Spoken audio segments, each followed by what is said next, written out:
दोस्तों, आज बात करते हैं हम सक्सेस की। और सक्सेस फ्री में कभी नहीं मिलती है। सक्सेस के लिए बहुत स्ट्रगल होता है। किसी ने कहा है कि सक्सेस इज़ 99% फेलियर। मतलब अगर आप 100 बार कोशिश करते हैं तो 99 बार फेल हो जाते हैं। सक्सेस के लिए आपको बहुत कुछ छोड़ना पड़ता है, बहुत चीज़ों का त्याग करना पड़ता है। सक्सेस कभी भी ऐसे नहीं मिलती। आप जानते हैं कि अभी अभी एक मशहूर सेलिब्रिटी ने सुसाइड कर लिया और ये चीज़ें हमारी सोसाइटी में बढ़ती जा रही हैं। तो ये चीज़ें रेगुलर होने लग गई हैं। क्यों? क्योंकि मेंटल स्ट्रेस और हमें फॉर्मल एजुकेशन में ये सब कुछ नहीं सिखाया जाता कि आप हाउ टू ओवरकम, कैसे ओवरकम करेंगे स्ट्रेस को, एंजाइटी को, प्रॉब्लम्स को। लाइफ में किसकी प्रॉब्लम नहीं आती, कौन फेल नहीं होता, हर कोई फेलियर देखता है। तो आज हम एक बहुत मशहूर आदमी की बात करेंगे। 1809 में उसका जन्म हुआ। उस आदमी के बारे में आपको बताऊंगा मैं और आप उससे बहुत कुछ सीखेंगे। तो उस आदमी के बारे में बात शुरू करते हैं हम। एक छोटा सा बच्चा था, 1809 में जन्म हुआ उसका। पढ़ाई लिखाई में ज़बरदस्त इंटरेस्ट और उसका बाप चाहता था कि तू लेबर का काम कर ले यार मेरे साथ, पढ़ाई लिखाई में क्या डरा है। उसके माँ बाप बहुत गरीब फैमिली से थे, घर भी नहीं था उनके पास, बहुत ही पुअर फैमिली से थे। पिता खेती बाड़ी करते थे, मजदूरी करते थे। तो उसने सोचा, उसके पिता ने सोचा कि क्या करेगा पढ़ लिख के, तो यार मेरे साथ मजदूरी कर लिया कर। तो वो 6 साल का था दोस्तों वो। तो 6 साल का जब था तो स्कूल में गया पहली बार। तो उसने देखा स्कूल में जाके कि यार किताबों से प्यार हो गया, कि पढ़ने में मज़ा आता था, सीखने की ज़बरदस्त इच्छा थी। तो उसके पिताजी बोले कि स्कूल में जाने की कोई ज़रूरत नहीं है, स्कूल में जाना उसका छुड़वा दिया। 1-2 साल गया बेचारा और माँ बाप ने स्कूल छुड़वा दिया। चाहते नहीं थे कि स्कूल जाए, चाहते नहीं थे क्योंकि हालात इतने ख़राब थे और वो चाहते थे कि यार तू हमारी खेती बाड़ी में मदद करवा दे, यही काफ़ी। तो दोस्तों से किताब लेके पढ़ता रहा। पहला दुख, पहला फेलियर लाइफ में क्या आया, 9 साल का था जब उसकी जो माँ थी उनकी डेथ हो गई। 9 साल की उम्र में माँ गुजर गई और एक बहुत बड़ी जिम्मेवारी उसके कंधों पर आ गई, पूरे घर को संभालना। पिताजी खेती करते थे तो उसे और काम करने पड़ गए, पढ़ाई लिखाई पूरी तरह छोड़नी पड़ी। तो उसने क्या करा, उसके पिताजी कारपेंटर थे, तो उसने अपना जो भी काम था कारपेंटर का वो सीखा और वो करना शुरू कर दिया। कारपेंटरी करता, लेबर का काम करता, दूसरों के खेतों में जाके खेती बाड़ी करता, ऐसे ऐसे अपने पैसे भी जुटाता, माँ बाप की, पिताजी की भी मदद करता और अपनी पढ़ाई भी उसने धीरे धीरे कंटिन्यू करी। तो ऐसे ही चलता रहा और वो कंटिन्यूसली स्ट्रगल करता रहा लाइफ में।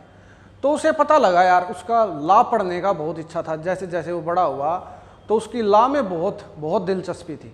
वो चाहता था कि वो लॉ को पढ़े, कानून के बारे में पढ़ाई करे। तो उसे पता लगा कि यार एक जज है और वो जज के घर गया, रिटायर्ड जज थे, और उनके घर गया और उनसे बात करी उसने कि यार मेरे को किताब दे दें आप सर, और मैं बहुत कुछ पढ़ना चाहता हूँ। तो उसे पता लगा कि बहुत सारी किताबें जज के पास हैं और किताबों के लिए वो जज के पास जाता है। दोस्तों, किताबों के लिए जज के पास गया तो जज बोला कि चल ठीक है, मैं तेरे को किताबें तो दे दूंगा, लेकिन तेरे को मेरा जो यहाँ पर सर्वेंट है वो छुट्टी पर है, तो तेरे को मेरे घर के सारे काम करने पड़ेंगे। वो उसके घर पर पोंछा भी मारता, सफाई भी करता, टॉयलेट भी साफ करता, उनके जानवरों का भी ख्याल रखता, लकड़ी भी काट कर लाता, और उसको बस तनख्वाह के नाम पर क्या मिलता था, किताबें मिलती थी। किताबें पढ़ने के लिए वो जज उसको दे देता था। इतना ज़बरदस्त इंटरेस्ट था उसका सक्सेस के लिए। ये तो एक सिंपल सा स्ट्रगल बता रहा हूँ मैं आपको। लाइफ आगे बीती, उसे एक छोटी सी पोस्ट मास्टर की नौकरी मिल गई। पोस्ट मास्टर की नौकरी मिल गई तो लोग थोड़ी बहुत इज्जत भी करने लग गई। लोग सोचने लगे कि भाई इसकी थोड़ी बहुत इज्जत करी जाए।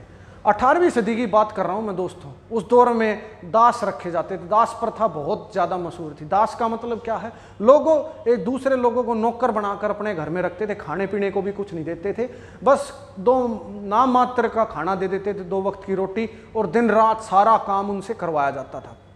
तो यार वो लॉ की पढ़ाई कर रहा था और उसकी इच्छा थी कि मैं लोगों के लिए लड़ूं, कि जो गरीब आदमी है, दास प्रथा को वो ख़त्म करना चाहता था। तो यार उसने क्या करा, उसने इलेक्शन में खड़े होने की सोची और लोगों के लिए बोलना शुरू करा। छोटे छोटे लेवल पर बोलना शुरू करा उसने। तो दोस्तों उसने बोलना शुरू करा और उसने इलेक्शन की कोशिश करी। तो पहली बार जब वो इलेक्शन लड़ा तो पहली बार हार गया।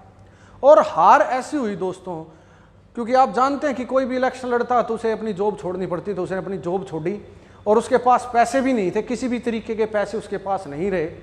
जॉब भी गई, इलेक्शन भी हार गया, सब कुछ बर्बाद।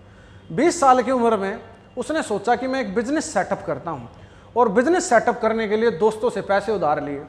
सभी दोस्तों से पैसे मांगे इधर उधर से जो भी मिला, और पैसे सारे लेकर एक बिजनेस सेटअप करा, और जब साल खत्म हुआ तो उसके पास एक भी रुपया नहीं था, कर्ज में और डूब गया था। तो फेलियर फेलियर फेलियर, हर जगह फेलियर मिल रहा था।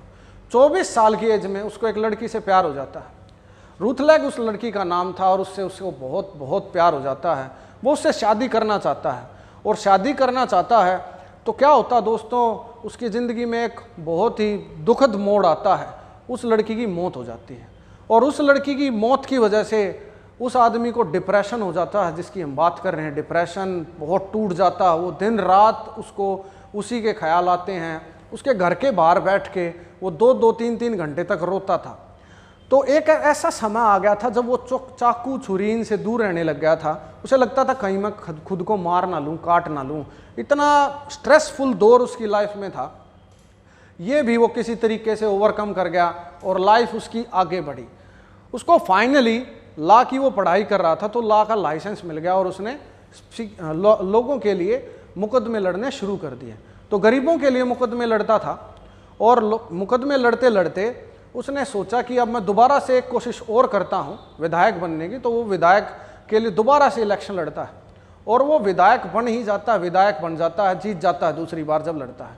उसकी ओरेटर स्किल इतनी ज़बरदस्त थी कि लोग उसको सुनते थे, तो वो इतने ज़बरदस्त लेवल से ग्रोथ करने लग गया, फेलियर फेलियर फेलियर फेलियर देख के, कि उसको लोग सुनते थे। तो उसकी बड़ी वाहवाही होने लग गई, विधानसभा में बोलता था ज़बरदस्त, तो उसकी लोग सुनने लगे, लोग उसको साथ बैठने लग गए। तो वाइस प्रेसिडेंट के लिए इलेक्शन हुआ, फेल हो गया। फिर दोबारा से लाइफ में आगे बढ़ा, उसे एक लड़की मिली, उससे उसने शादी कर ली, और उससे उसके 4 बच्चे हुए। 4 बच्चे हुए, चारों लड़के हुए। पहला लड़का ही जिंदा रहा, बाकी 3 की मौत हो गई। सोचें दोस्तों, फेलियर। आज आप देखते हैं छोटी सी प्रॉब्लम आती है, लोग सुसाइड करने को भागते हैं। उसकी लाइफ में एक बार देखो तो सही कितनी प्रॉब्लम, लेबर का काम उसने करा, सब कुछ उसने करा, इतना स्ट्रगल वो फेस कर रहा लाइफ में, और तब भी उसने हार नहीं मानी लाइफ में, आगे बढ़ता गया। और वो दुनिया के सबसे शक्तिशाली देश का आखिर में प्रेसिडेंट बना 16वां। जिसकी मैं बात कर रहा हूँ दोस्तों, वो है अब्राहम लिंकन की मैं बात कर रहा हूँ। और 1960 में वो बने president of United states of America, जिन्होंने दास प्रथा को ख़त्म करा। सिविल वॉर जैसे कंडीशन में देश था। सिविल वॉर समझते हैं आप? सिविल वॉर का मतलब होता है हमारे छोटे देश में बहुत हिस्से हैं, वो आपस में लड़ रहे हैं, देश टूटने ही वाला, देश को जोड़ा उसने, देश को बांधा, और दास प्रथा को ख़त्म करा, जो नौकर थे उनको ख़त्म करा। और इतना स्ट्रगल फेस करा दोस्तों लाइफ में, जितना मैं मानता हूं कि उसके अलावा बहुत ही कम आदमी इतना स्ट्रगल फेस करते हैं और तब भी इतनी सक्सेस हासिल कर लेते हैं। तो आप फेलियर से कैसे हार मान सकते हैं? फेलियर तो लाइफ में होंगे ही होंगे, किसकी लाइफ में फेलियर नहीं होते? आप देख रहे हैं, अब्राहम लिंकन के बारे में बता रहा हूं मैं, 33 साल की एज तक, 33 ईयर्स की एज तक वो कुछ भी नहीं था लाइफ में, कोई नहीं जानता था उसको, कोई भी। और आज आप देख रहे हैं उसके बारे में बात कर रहे हैं हम। तो देखो दोस्तों, लाइफ में फेलियर तो होंगे ही होंगे, स्ट्रेस होगा ही होगा, आपको स्ट्रेस ओवरकम करना आना चाहिए। देखो, मैं हमेशा ही बोलता हूँ, सक्सेस का एक ही मंत्र होता है, परसेवरेंस। आपको हार नहीं माननी है, आपको कंटिन्यूसली एफर्ट डालनी है, और आप कंटिन्यूसली एफर्ट करेंगे, जरूर आपको सक्सेस मिलेगी। फेलियर तो आएंगे ही दोस्तों। सुसाइड करना ये बिल्कुल भी कोई मायने नहीं रखती है चीज़ें। आपको सक्सेस पानी है तो फेलियर लाइफ में आएंगे ही, और बढ़ते रहें आगे और चीज़ों को सीखते रहें, अर्न करें दोस्तों। सक्सेस को अर्न करी हुई चीज़ कभी नहीं जाती, ठीक है? तो थैंक यू वेरी मच, मिलते हैं हम फिर।